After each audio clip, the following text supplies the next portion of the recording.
Greetings, ladies and gentlemen. Today is October 6th, and the Wildcard series is in the books. All 4 series swept. Let's talk about it.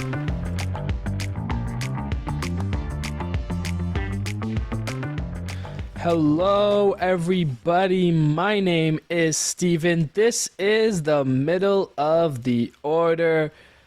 And we've got playoff baseball finally to talk about. We love the month of October, specifically for baseball postseason. I'm really excited. First, 8 games have come and gone. We'll be talking about each one of the series, as well as reviewing the AL and NLDS games in today's episode.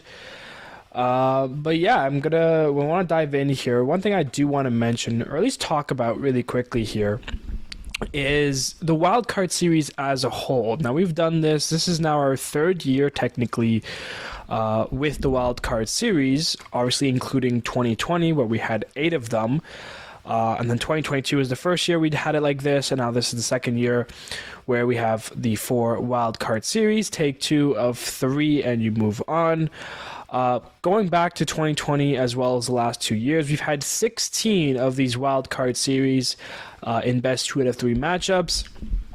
And of those 16, only 3 of them have gone to Game 3. We had the Padres and Mets last year go to Game 3, and then the Padres-Cardinals in 2020, as well as the A's and White Sox in 2020. Yeah, we're only 3 years or 4 years removed from a year where the A's and the White Sox made the postseason. Granted, it was COVID.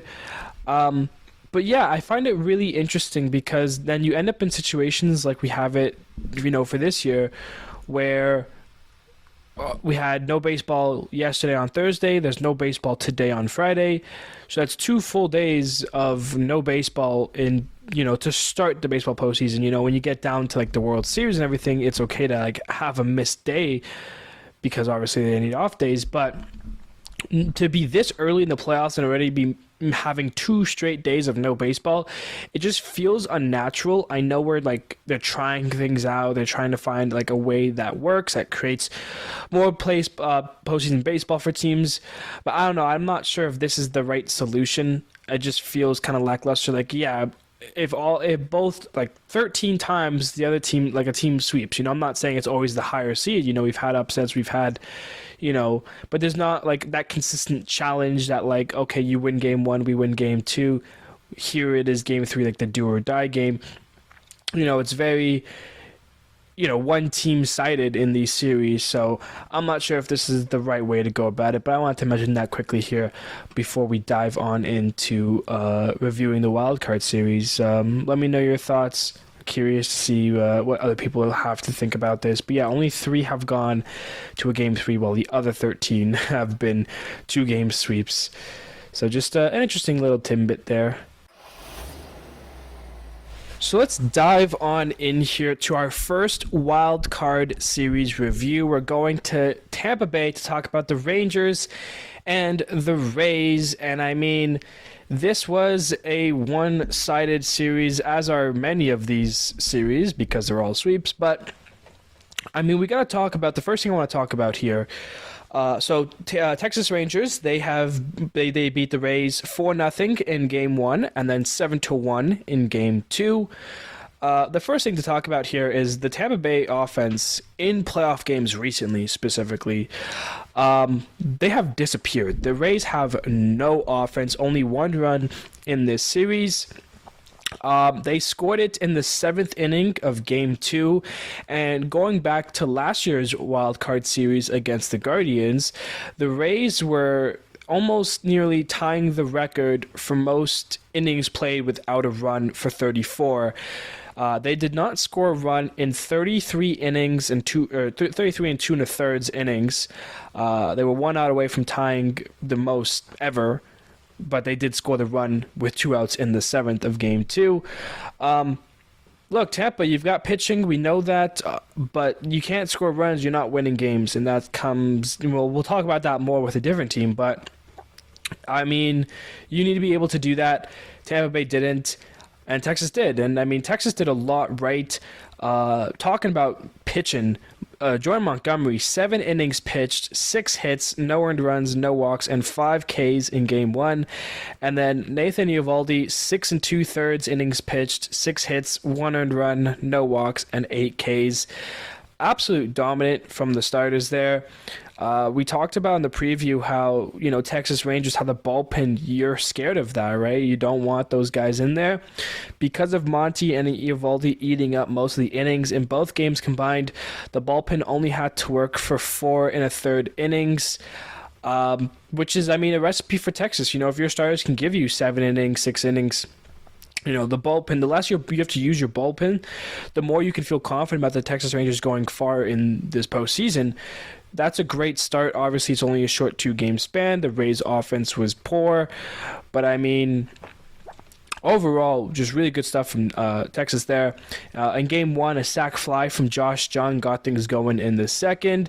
A wild pitch from Glasnow in the 5th. And a 2-run single by Corey Seager in the 6th made up the 4 runs there. Tyler Glasnow wasn't as sharp as he could be. He did strike out 8 batters, but he also walked 5. The Rays' pen held them pretty well, but the thing was that they couldn't score runs. And for a playoff series, you need to be able to do that. Randy wasn't really playoff Randy. Isaac Paredes wasn't doing anything. And yeah, they've had a lot of injuries. If Brandon Lau is there, does that help? Maybe.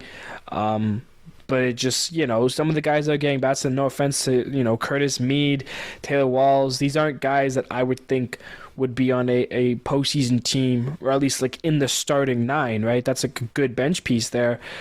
But to get them consistent at bats, you're not going to get consistent results. You're not going to score runs. They didn't have many opportunities to score runs. It just wasn't great for Tampa Bay.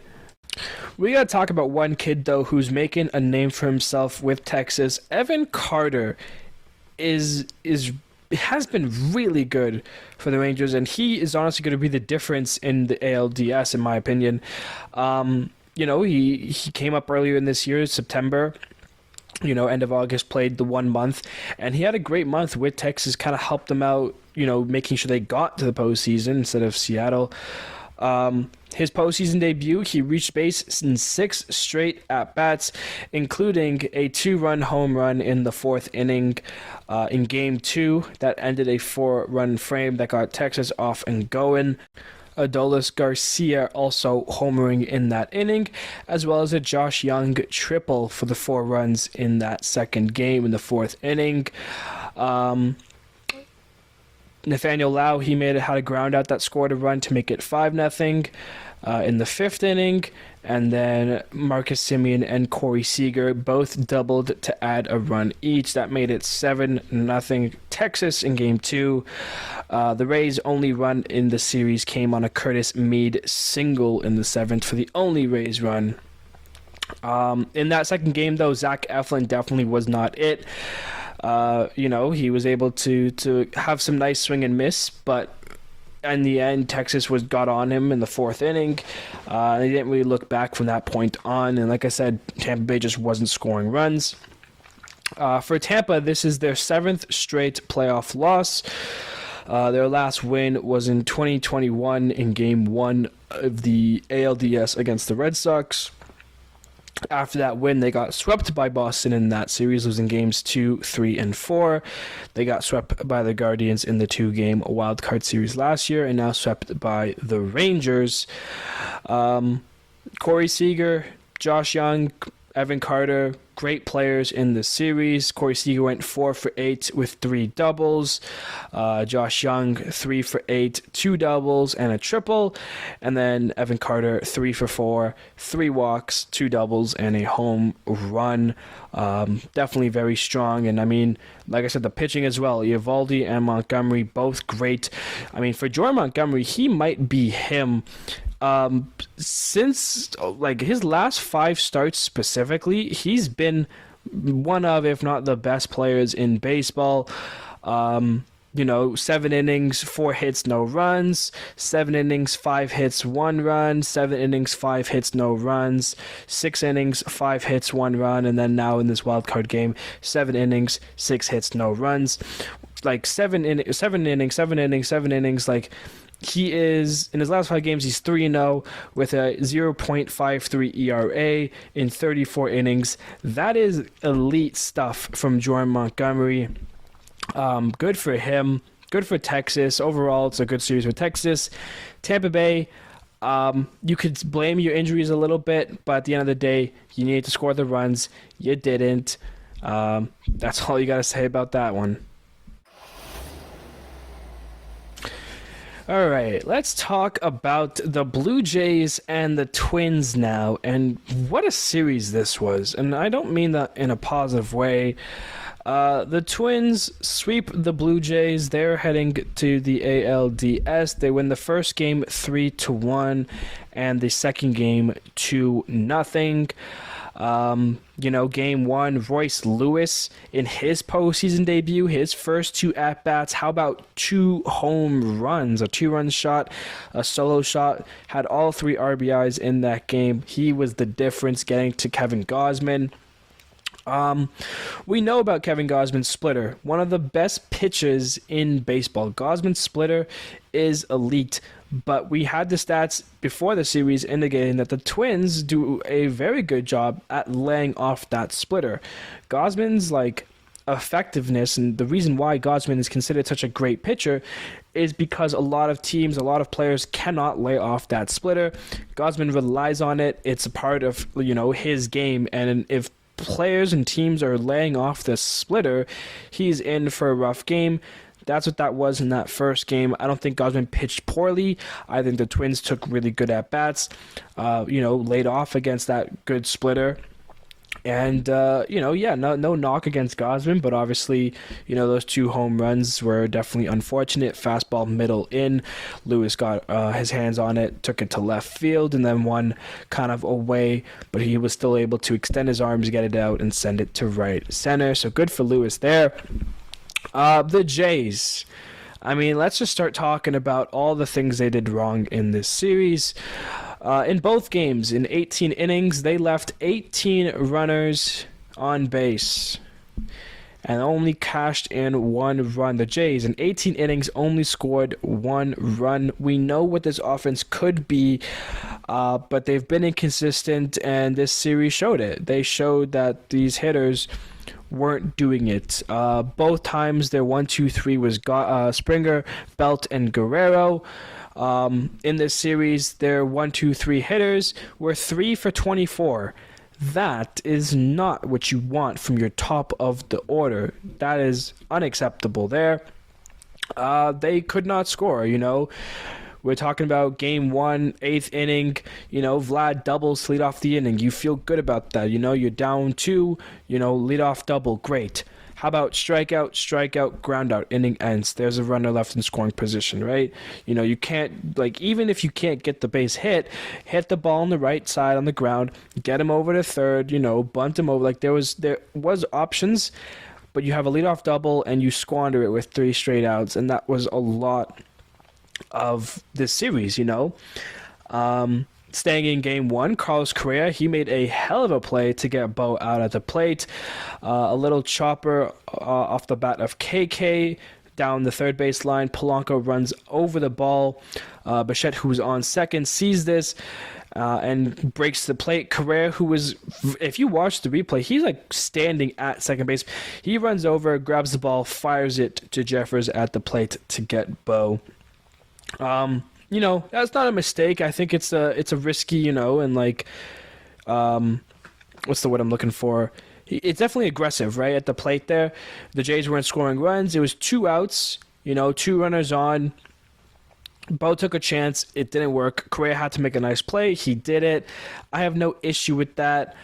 A lot of the more brain-dead decisions, or at least Blue Jays mistakes, came in the second game. And the second game was kind of my problem with this series. The first thing to really mention here is that the Blue Jays and John Schneider and Pete Walker and whoever else, they had a plan in place because the Twins have a right-handed lineup and a left-handed lineup. There are 2 different lineups. They have guys like Alex Kirilloff, there are guys there who are left-handed hitters that hit right-handed pitchers, and then they have guys there, like Donovan Solano, who are right-handed hitters that hit left-handed pitchers. So they do have two kind of different lineups depending on the pitchers. So the Blue Jays had a plan in place where, put Berríos in and then take him out somewhat early for a left-hander like Kikuchi. That way, the Twins then have to make those substitutions, have to switch to get, advantages in those at-bats, right? Or face a disadvantage. That alone, it's a good plan. It's not a bad idea, to have to say that that's what you want to do and to have that be like the plan. I like it. It's good to have plans when you're in series like this. You need to have ideas, come up with ways to get advantage for your team. Fine. Berríos was cruising. He probably looked better in this game than he did the whole season. He went through 3 innings, 5 strikeouts, no runs, I think 2 or 3 hits. He was great. He was cruising, like 41 pitches, like proper stuff from Jose Berríos. To begin the 4th, he faced Royce Lewis, and he walked him. That's fine because Royce Lewis, he's been a problem for you in the series. He gave up 2 homers to him yesterday. Walking him, whatever, right? It was good at bat. I think it was like a 6 or 7 pitch at bat. Fine. Out comes John Schneider to take the ball from Berríos and bring in Kikuchi.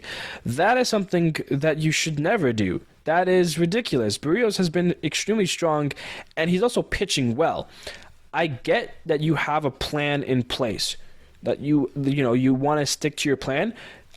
That's one thing, to have a plan, to want to stick to it. But when the game starts, you have to be able to watch the ball game and see for yourself how players are playing. Berríos looked great. You go through the post-game interviews with some of those Wizards players, all of them say the same thing. I don't know why they did it. I don't know how it happened. I don't understand it. It's a bad move in general. You want to follow your plan, I get it, but Berríos looked good. As the manager, you need to know that when your player is out there, playing the best they can, you can tell that they're on it. At that point, the plan goes out the window. When Berríos gives up a run, if he gave up a run, that's when you can be like, okay, now we go to Kikuchi, now we go to Cabrera, someone else, right? You can't tell me that was the move that you should have made. Like I hope Schneider's not going to bed happy because he's like, that was the best decision that we could have made. That was not the best decision you could have made. You should have left Berríos in. That's the only way to look at that. Anyone who follows baseball even remotely knows that was the wrong decision to make. But that wasn't even the worst mistake of this game. The most brain-dead and unacceptable play was Vlad getting picked off at second, runners at second and third, 2 outs, and Bo Bichette's up to plate. The best hitter for the Blue Jays, it's a full count, and Vladdy got picked off at second base. Now let me first go off and say, Sonny Gray and Carlos Correa, hell of a job for those two. Great to execute that. Totally fine by me, right? Good, like to actually attempt to pick off and get it as well.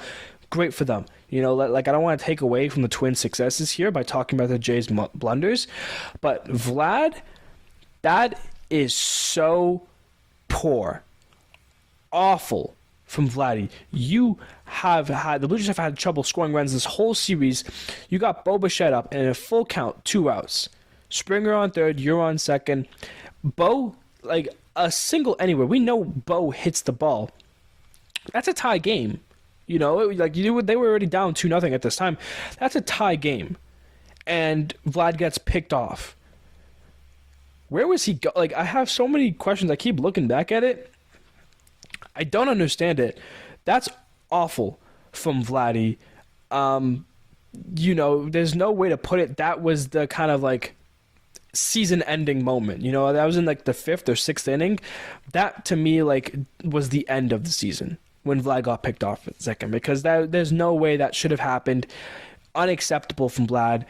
it shows how young he still is, how much like more he has to work to get to like that mature leader levelship. If that's what the Jays want from him, is to be the leader in that clubhouse, it's poor. He's over there at second base telling Bo to like relax, calm down, like breathe a little bit. What is he doing? He's getting picked off to ruin the scoring chance, that opportunity. 2 more runners in scoring position left on base, something the Blue Jays couldn't do at all this whole series. Chapman had 2 really close plays. In game 1, he hit one to deep right field with runners on. Michael A. Taylor made a nice catch that saved 2 runs. And then game 2, with the bases loaded, Matt Chapman drilled one down the left field line, maybe a foot foul, and then the next pitch he grounds into a double play, leaving 2 more runners on base. That was just the story of the Blue Jays. This series was leaving runners on base. Just not great stuff. They hit okay, though. They out-hit the Twins in both games. They had 6 hits in the first game and 9 hits in the second game, compared to the Twins, who had 5 hits in the first game and 7 hits in the second game. The Twins, I don't want to keep talking about the Blue Jays. I want to talk about the Twins' success. It's their first playoff win since 2004, ending the longest streak among 4 major sports. They had 18 consecutive losses before getting the win on Tuesday, and now they have a series win with winning on the Wednesday to move on. Like the Rays, the Jays have now lost 7 straight playoff games, going back to 2016 in the ALCS versus Cleveland. They lost that series. They lost that last game there. And then they have now lost 3 straight of these, series. In 2020, they got swept in a 2-game set by the Rays. Last year, it was the Mariners. This year, it's the Twins. The Blue Jays are 0-6 in these Wildcard series games. And, pretty unfortunate there for the Blue Jays to have your season end the way it did in that series. All right, now let's go over the Diamondbacks and the Brewers, and what an interesting, series this was. And good for the Diamondbacks. They sweep the Brewers. They win the first game 6-3, and then the second game 5-2. The D-backs came back in both of these games. The Brewers were up 3-0. Diamondbacks had scored 6 unanswered. And then the second game, the Brewers were up 2-0, and then the Diamondbacks scored 5 unanswered. In the first game, the Brewers already had a 1-0 lead when Tyrone Taylor hit a home run to put the Brewers up to that 3-0. And then in the third, how about a 2-run home run from Corbin Carroll? And he goes back-to-back with Ketel Marte. That ties the game. Back-to-back bombs off of Corbin Burns. And Corbin Carroll's was a great pitch from Burns, and Carroll hit it out. It was a great at-bat from Corbin Carroll. That's why that guy's going to win Rookie of the Year for the NL. Amazing stuff. Later on in the fourth inning, how about the young catcher Gabriel Moreno with the solo shot off of Burns? 3 home runs that Burns gave up. That put the Diamondbacks in the lead. It would stay 4-3 for a while until the ninth, when Christian Walker doubled in 2 runs to put the game out of reach. Kind of Paul Sewald comes in and gets the save. Both teams used 7 pitchers in this game each. A total of 14 pitchers appeared in that game. And then Evan Longoria, that's the last thing I got to mention here with this first game. 2 outstanding, stellar plays on defense from him. Bases loaded, 1 out. This is in the first game here. The Brewers are down a run still. Bases loaded. Tyrone Taylor up to plate, hits a hot shot, an absolute rocket off the bat. Straight to Longoria, who makes an amazing catch. Had to kind of move out of his way a little bit to catch it. And then throws to second to complete the double play. That was huge. And then later on, a little dribbler to him with Yelich at first. So Yelich running to second. He bobbles the baseball, which would allow, the runner to be safe at first. But Yelich took a turn around second, and Longoria was able to recover the bobble, throw it over to, I believe it was Willy Adames at second base, who then tagged Yelich out as he tried to get back to the base. A great play by Longoria to kind of follow the play. He kind of fumbles it a little bit, but he's able to stay with the play, grabs on the baseball, throw to the second, get Yelich out. Two great plays that possibly saved the game. Definitely the bases loaded catch for sure saved that game. But he was a huge thing. He's turning, I believe, 38 tomorrow on Saturday for game one. I think he's turning 30. I'm not sure how old he is, but he's been around the game for a long time. Spent a lot of his years with Tampa. But good for Longoria there. Corbin Burnes was not sharp. 4 earned runs in 4 innings. Those off the 3 home runs. It's really unfortunate because that could be the last memory for Corbin Burnes as a Brewer. He is a free agent this offseason. And if he does sign somewhere else, his last Brewer memory will be giving up 3 home runs in game 1 of the postseason. That's just not great. In game 2, the Brewers jumped off to a hot start. They scored 2 runs in the first inning off of Zach Gallen, which is exactly what you want to do. In the bottom of the second, Bryce Terang, he struck out, but the backswing that he had hit Moreno in the head. He was clearly shaken up. There was a bit of delay as they checked on him. I believe he stayed in the game to finish it and then was later taken out. So we're not sure what his status is, but he was removed in the 3rd inning of that game there. In the second game, the Brewers up 2-0 still. They were looking good.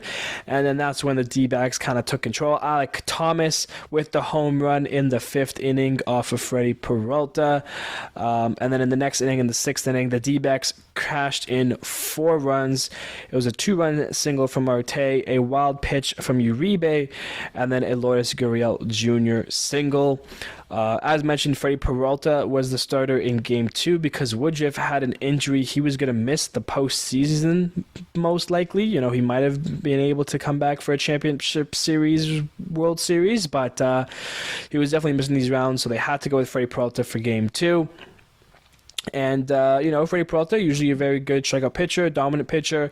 He was like that for the first 4 innings, but after that Thomas home run, definitely lost his control and confidence, and that caused the Diamondbacks to score 4 runs in the 6th inning. Obviously, it was not all off of him. Uribe came in, was given up single and walk, while Pitch scored a run. How about the rookie, Corbin Carroll, in his first 2 games of postseason? 4 for 7, a home run, a double, 2 RBIs. Ketel Marte had a good series. He cashed in 3 RBIs in the series. The last thing really to mention, Brandon Pfaadt in Game 1, he was okay. Zach Gallen, he was all right. But how about the Diamondbacks bullpen? 6 1/3 innings pitched of shutout baseball. The Diamondbacks pen was under wraps. Sewald with 2 saves. Just really good stuff there. Excuse me. That's it. So 6.1 innings of relief in Game 1, 3 innings of relief in Game 2. So in total of the series, 10 1/3 innings pitched of shutout baseball from the Diamondbacks bullpen, 6 1/3 in Game 1, 3 in Game 2. That's what I might have misspoke there.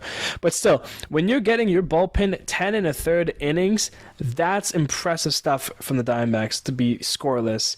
We talked about the Rangers earlier, how their bullpen's scary. They only have to use their bullpen for 4 innings. Diamondbacks used it for 10, and they were shutout baseball.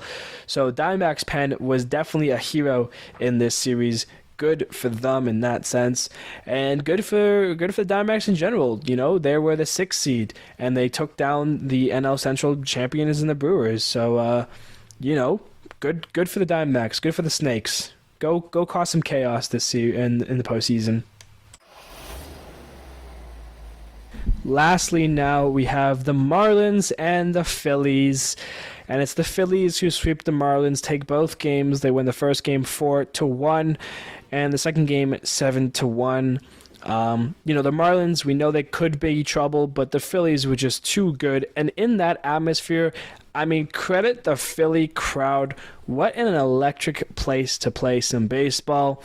In this series, they were just outmatched by a better team, and that's all you have to really say about it. Zach Wheeler and Aaron Nola absolutely shoved. Zach Wheeler, 6 2/3 innings pitched. Could have been 7 scoreless had he gotten one last out. He had 5 hits, 1 earned run, no walks, 8 Ks.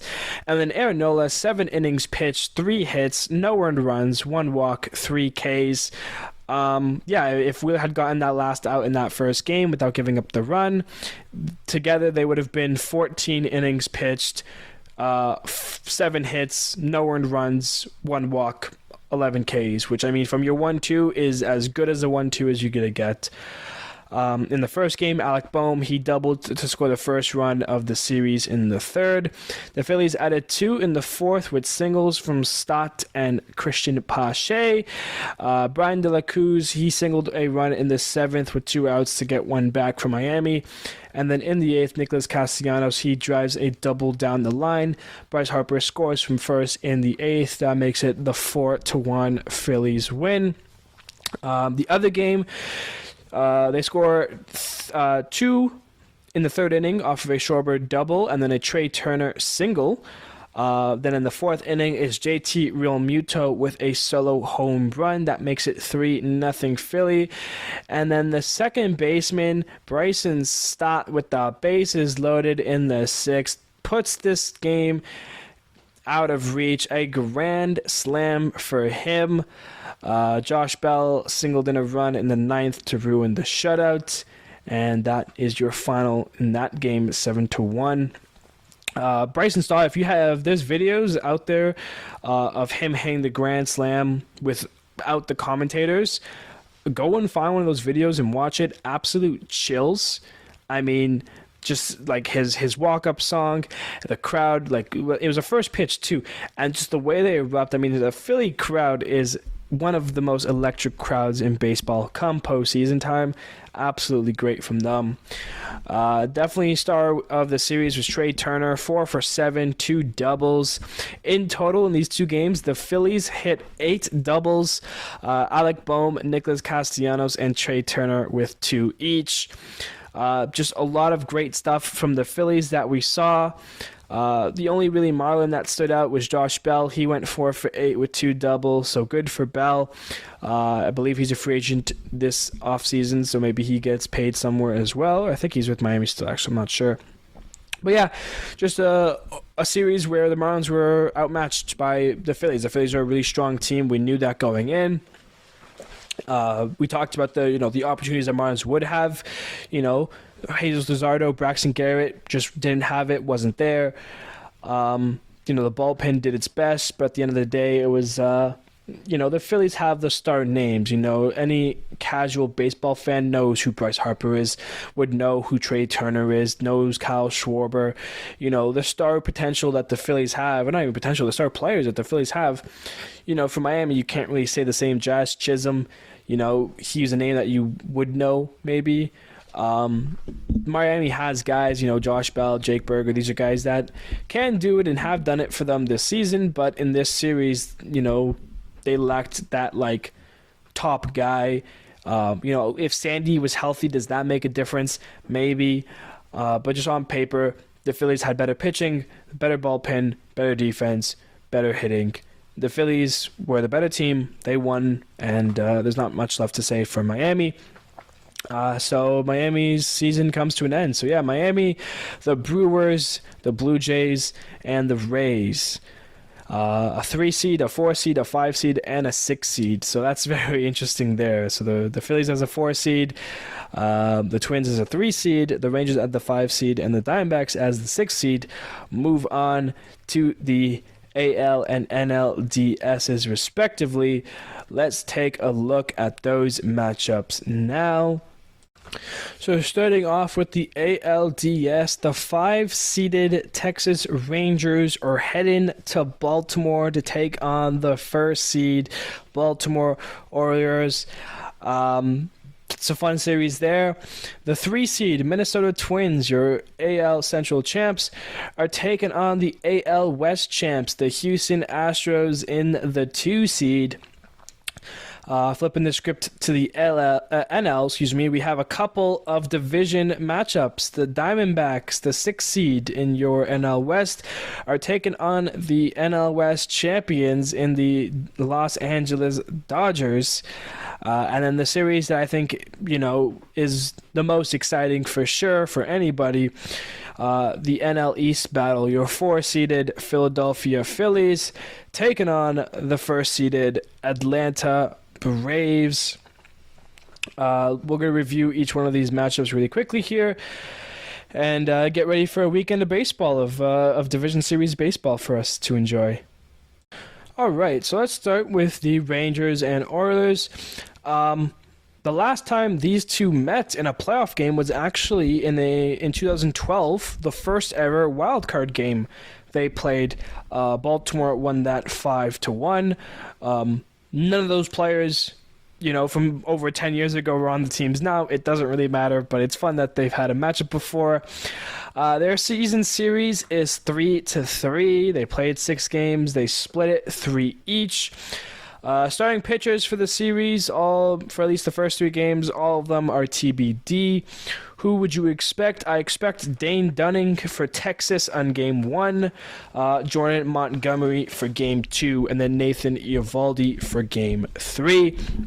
For Baltimore, I'd expect them to start Kyle Bradish in Game 1, go to Grayson Rodriguez, their young kid, for Grade 2. And for that third game, you have a couple options there, Jack Flaherty, Kyle Gibson, maybe Dean Kremer. I would go with Gibson, but I wouldn't be surprised if they go Flaherty. I don't think they're going to go Kremer. But Kyle Bradish has been excellent this year. He's going to shove against Dunning in Game 1. So those are the pitching matchups that you can expect. Couple talking points here. Evan Carter has been fantastic. Can he continue to overperform? I think so. He plays left field. Baltimore with the wall being pushed back now. A lot of a larger left field. I think that helps Carter. He's fast. He's got a strong arm. And he's been hitting the ball well. And Camden's got that right field wall there that you can hit off of. I think Carter's going to have a good series. I think Carter's going to be a difference in this series. If Texas does win this series, it's going to be because Evan Carter has a great, stretch this, against Baltimore here. The O's, we know how good they are. They have a young core filled with great players. Obviously, we know Texas's team from the preview last episode. Looking at Baltimore, though, they got Adley behind the dish. How about Gunnar Henderson? He's probably going to win AL Rookie of the Year. Ryan Mountcastle, Austin Hayes is there, Adam Frazier, Anthony Santander, Cedric Mullins, Aaron Hicks, Jorge Mateo, Ryan O'Hearn. They got some other kids there, Westberg, Kerstad. So, Baltimore as a whole, a very good team offensively. I do believe Texas has them, though, just because of, the experience they have, how well they've been able to hit the ball. But don't be surprised if one of these young kids like Adley or Gunnar run one out of the ballpark. We know that not the struggling part, but definitely the thing to watch with both teams specifically is the bullpen. Rangers because they're notoriously bad, and Baltimore because they're out without Felix Bautista. He's getting Tommy John. He's not here for this series. But can the bullpen last? Yennier Cano will most likely be the closer in this series. Sionel Perez had a great month of September and August there. Tyler Wells, since going from starter to reliever, he's been doing much better as a pitcher. So the O's still have names in that bullpen that they can still use. And the last thing really to mention here is the Rangers offense. Can they continue to roll like they did in the Rays series? We'll have to see there, but I think this is a good series matchup. I do think Baltimore wins it in 4 games, is my prediction there.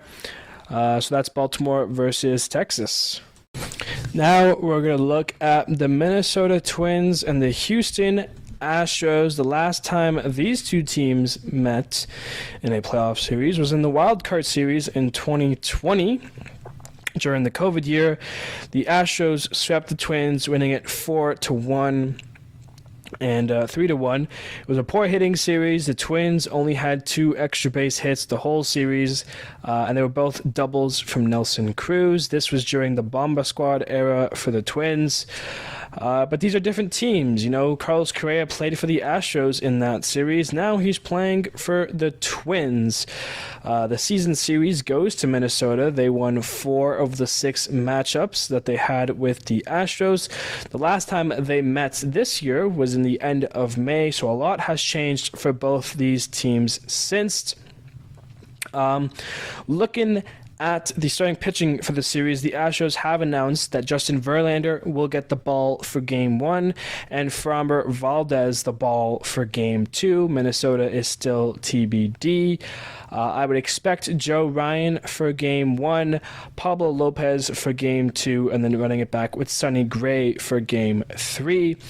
The question I was asking myself earlier was, who does Houston go for Game 3? Obviously, you've got a couple options there. Hunter Brown and JP France have had good seasons. Not great seasons, especially as of late. They've both kind of struggled a little bit more. Obviously, Jose Urquidy and Christian Javier have been here before. They've done it. They both actually pitched in the 2020 series versus the Twins, and both pitched pretty well. So I'd expect to be one of those guys, possibly Christian Javier, maybe Urquidy. But obviously this is much different because back in 2020, it was the 2-game set in Minnesota. Now we have a best 3 out of 5 set here, with with the start being in Houston. So a little bit different there. The Twins had a good series against the Blue Jays, but a lot of it was due to Blue Jay blunders. So the question I asked myself firstly here is, can the Twins, produce on their own? The offense, outside of Royce Lewis, was due to Blue Jay mistakes. Those 2 runs were scored in the inning where Brewers was taken out and they brought in Kikuchi. The plan blew up on the Jays' face, backfired. The Twins, they have guys there, but a lot of their guys were kind of quiet in that first series. Max Kepler, what can he do? Carlos Correa, he had a couple of nice hits. Can he continue? Correa's built for these moments, and against his former team, I think he's going to want to do something really well. And the other thing to note is that the Twins, we saw how Lopez and Gray pitched, how the bullpen was dominant, Duran, Griffin Jacks. Houston Astros, they hit. They have a great offensive team. Can Twins pitchers hold down Houston's, lineup? I mean, just going through that lineup alone, Jose Altuve, Yordan Alvarez, Alex Bregman, Jose Abreu, Jeremy Pena, Kyle Tucker, Chas McCormick, Dubon, Michael Brantley, Yanya Diaz, Martin Maldonado behind the dish. I mean, you have a lot of options there. Dusty Baker, he's been to the dance. He's won it. This is the Astros we're talking about. The 2022 World Series champions. They've had a lot of postseason success and a lot of postseasons in the last 5, 6, 7 years here. Minnesota, you're coming off your first 2 wins since 2004. We'll have to see how that can continue to roll out here, but I think this is going to be a more interesting series than we originally think. A lot of people think the Astros are going to run away with it. I think the Twins are going to kind of come in and just hold down the Astros. I think this is a series that can go 4 or 5 games here, and it be a good matchup. I do think the Astros win it, though. No offense to the Twins, but I think the Astros lineup is better. They're starting pitchers. We've seen Justin Verlander in this moment. We've seen Framber. We've seen the Astros before, and I think it's not fair to them with their pedigree to bet against them at any point in this playoffs. We've seen how often they can do it. Yes, it's a slightly different team. No Correa, no, we think back to that 2017 ring, looking back at the 2022 ring, there's always been different players, but I mean, Altuve's been on all these teams, Bregman's been there, Chas McCormick, he's been around, Kyle Tucker's been a guy, Yordan Alvarez, these are guys who have been on these postseason teams. Jeremy Pena, he had a kind of down year that people were expecting for him. They thought he was going to have a really good, year for a shortstop. He really didn't, but remember, he was the World Series MVP last year, for the Astros winning it all. He can definitely get back to that level, have those strong games. But yeah, I think the Astros win it. I think it's a 4-game series there. That is the Twins and Astros ALDS preview. Now let's talk about the D-backs and Dodgers, who have also met somewhat recently in the postseason. They met in the 2017 NLDS. The Dodgers swept the D-backs in a 3-game series, winning it 9-5, 8-5, and 3-1. And only 5 players combined in that series are still on the teams now. For the Dodgers, they still have Clayton Kershaw, they still have Kike Hernandez, as well as Chris Taylor, and for the Diamondbacks, they still have Ketel Marte and Christian Walker. Beside that, we got different guys here. The season series goes 8-5 to the Dodgers. They last played at the end of August. For the starting pitchers, the Diamondbacks are all TBD as of now. The Dodgers have announced Clayton Kershaw for Game 1, but the Games 2, 3, and on starters are still TBD. The Diamondbacks, I'd expect Merrill Kelly for Game 1, Zach Gallen for Game 2, and then Brandon Pfaadt for Game 3. The Diamondbacks are able to skip Pfaadt and jump right back to Gallen because they have a back-to-back off days. They play Saturday, and then they get Sunday off. Not back-to-back off days, but they have that extra off day in between Game 1 and Game 2. So after Saturday, their next game is Monday, which means a well-rested Gallen, and then Pfaadt you can use for Game 3. For the Dodgers, they have a couple options here, but I'm most likely going to suspect Lance Lynn for Game 2 and Bobby Miller for Game 3. Maybe we see Ryan Yarbrough. He's had some postseason success with Tampa. Obviously, Lance Lynn and Miller are probably the better pitchers, but Yarbrough has had that success, so maybe we see him jump into a start here. The Diamondbacks are playing chaos baseball. They've surpassed all expectations for this season. It's a great season for the Diamondbacks, regardless of how it ends. And now you're playing the Dodgers, and can the D-backs take 3 of 5 from the Dodgers? Absolutely, but a lot's going to have to go right. The bullpen's going to have to keep holding down, offense. We know the Dodgers have a crazy team. When you look at those players, Will Smith behind the dish. How about the star potential of Freddie Freeman, Mookie Betts? You got Max Muncy, Miggy Rojas, Jason Hayward, the revival of his career. David Peralta's there. Rookie sensation James Outman, JD Martinez, the big slugger. So, the Dodgers have those guys. The bullpen, obviously not what it once was. Back in the end there, you have Evan Phillips closing out games, Brusdar Graterol. I think the biggest question here for this series is Gabriel Moreno. What is his status? We still are not sure if he'll be playing or not. I think if the D-backs want any success against the Dodgers, Moreno is going to have to be healthy. He is going to have to be behind the dish. He's a big reason as to why the D-backs played and played well. We remember when he was injured in the months of, I believe it was July-ish, the Diamondbacks had one of their worst stretches of the year, losing 9 straight. That was without him in the lineup. Their playoff chances were as low as 13%.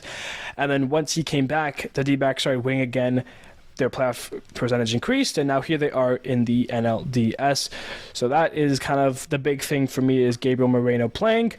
I think this series does go the Dodgers' way, though, although I am going to be cheering for the Diamondbacks. I'd like to see the underdog take out a top team, but I do think the Dodgers take this series. One thing to note, especially, is the most important thing for me, actually. Zach Gallen, he's had quite the starts against the Dodgers over his times. Not great. He has a 1-4 record, an ERA 3.48, and this year specifically has not been kind to him. Zach Gallen faced the Dodgers twice, pitched a total of 9 innings, and gave up a total of 11 earned runs. Zach Gallen has had some good starts against the Dodgers. There was one start last year, 8 innings pitched, 13 strikeouts on 2 hits, 1 run. So Zach Gallen's had starts against the Dodgers that are well, and, he can have that. But this year specifically, that first start at the beginning of the year in March 30th, he went 4 2/3, gave up 6 hits, 5 earned runs, and only struck out 7. And then the second start, which he had at the end of August here recently, 5 1/3 innings pitched, 9 hits, 6 earned runs, 3 strikeouts. So, Zach Gallen is the difference maker for the Diamondbacks, one of the best pitchers, not only in the league, but for the Diamondbacks specifically. And if the Dodgers are able to get to him, I mean, you're relying on Merrill Kelly, Brandon Pfaadt, and that bullpen. And I mean, without Moreno calling the game behind the plate, you need Gallen to have a good start. So, having him for game 2, you're gonna hope that Kelly can do what he can in game 1. But yeah, you definitely, if you fall 2-0 to the Dodgers, it's pretty much over. So you definitely got to take one of these games in LA with Kelly or Gallen there. But that is the series preview for the Diamondbacks and the Dodgers. And now our last series here, the Phillies and the Braves. They met last year in the NLDS, same as right now. The Phillies took 3 of 4 that year, upsetting the Braves. They won the first game 7-6, lost second game 3-0, and then won the 2 games at home 9-1 and 8-3. Harper was very good in that series, going 8 for 16 with 2 home runs, 5 RBIs. The most notable or most memorable part of that series was the Rhys Hoskins bat slam after he hit the home run off of Spencer Strider. Aaron Nola pitched in that series, pitching 6 scoreless. The big thing for me was the Braves pitchers in that series. Max Fried gave up 4 runs in 3 1/3. Charlie Morton 3 runs in 2 innings, and then Spencer Strider gave up 5 runs in 2 1/3. The only pitcher that series that had success was Kyle Wright, who pitched 6 scoreless. Obviously, even though it's only 1 year removed, it is different teams. The Phillies that year had Noah Syndergaard. They had Zach Eflin. Both of those guys are gone. The Braves have said Max Fried is good to go and will most likely pitch game 2 for the Braves. All pitchers right now, starting pitchers, are TBD. I would assume Aaron Nola and Zach Wheeler are good for games 2 and 3. The question is, who starts game 1 for the Phillies? Really only 2 options here, Ranger Suarez or Taijuan Walker. Both had good seasons, nothing spectacular, but you definitely need one of those guys to start game 1 for you. And then Nola and Wheeler will both be well rested for games 2 and 3. And then for the Braves, who else do you put? Spencer Strider is the most likely game 1.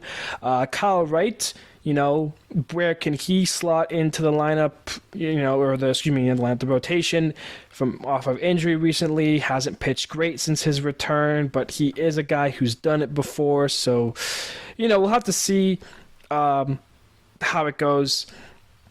It's the most exciting series here. In terms of the season series, the Braves took it 8-5. They last played earlier in September, about mid-September. The Braves love the long ball, man. They had a great offensive team this year. They had 5 players with 30-plus home runs, and 7 of them with 20-plus. So the Phillies need to watch out for that. The pitching is going to be the big thing for me. For Phillies pitchers to see how they can get through this Braves offense, because it is stacked, and you can't, everyone, if you walk somebody, the next guy is just as scary. Obviously, you have my pick for NL MVP, the star of this year, Ronald Acuna Jr. Ozzie Albies playing second. Matt Olson, career year for him, broke the Braves franchise records for home runs and RBIs. Austin Riley, big guy there. Marcell Ozuna from the Braves. Eddie Rosario, Sean Murphy, the catch they got. Michael Harris II was the rookie of the year last year, man. The Braves have this team. Orlando Arcia was an all-star. I mean, it's just a stacked Braves team, great pitchers. And speaking of great pitchers, Spencer Strider has been great. Obviously, we mentioned that last year in the NLDS, he gave up 5 runs in 2 innings, or 2 1/3 innings against the Phillies. But outside of that, Spencer Strider has been great against the Phillies in the regular season, 8-0 against the Phillies with an ERA of 1.9, 72 strikeouts in 8 appearances. 7 of those games he started. The first time he ever faced the Phillies, he came out of the bullpen back in 2022. He pitched 2 2/3, getting 8 outs, 5 of them on the strikeout. And since then, he's won every start he's had against the Phillies. 4 last year, 4 this year. Innings pitched go 6, 6 and 2/3, 6, 6, 6, 7, 7. Absolute dominant. He has given up at least 1 run in each start, but still the strikeout numbers 13, 10, 9, 9, 9, 11. Strider's dominant against the Phillies. Obviously, remember last year he wasn't, but we'll see. Like the Spencer Strider start this year will be very interesting to watch. That will be kind of the game of not only the series, but possibly of all the division series.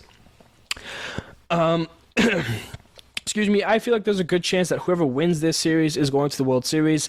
I don't think the Dodgers or Diamondbacks are going to beat one of these teams in the NLCS. I rank these teams as 1 and 2 in terms of the NL side. They're both great. This is the series to watch. If you're not an active baseball watcher, I would just tune into this series. It's going to be great baseball regardless. Both franchises, both fan bases, great. The crowd's going to be electric in both of them. This is my favorite series to watch. It's going to be a blood battle. It's going to go 5 games. I do think the Braves win it. But yeah, that's like I'm just reading it off again and like going through these matchups and everything. I'm so excited for the Phillies and Braves matchup. And that's going to do it for our episode today. Quick thing to mention, for Baltimore, Kyle Bradish and Grayson Rodriguez officially listed as the game's 1 and 2 starters. So Bradish for game 1 and Rodriguez for game 2. Thank you everybody so much for listening to this episode. Next episode might be on Monday. It might be on Tuesday, depending on how the games this weekend go. I plan on incorporating the September Player of the Month that episode as well, so we'll have a couple things extra as well as playoffs. But yeah, thank you everybody so much for listening. Enjoy the playoff baseball this weekend. And I will see you guys either Monday or Tuesday. Baseball.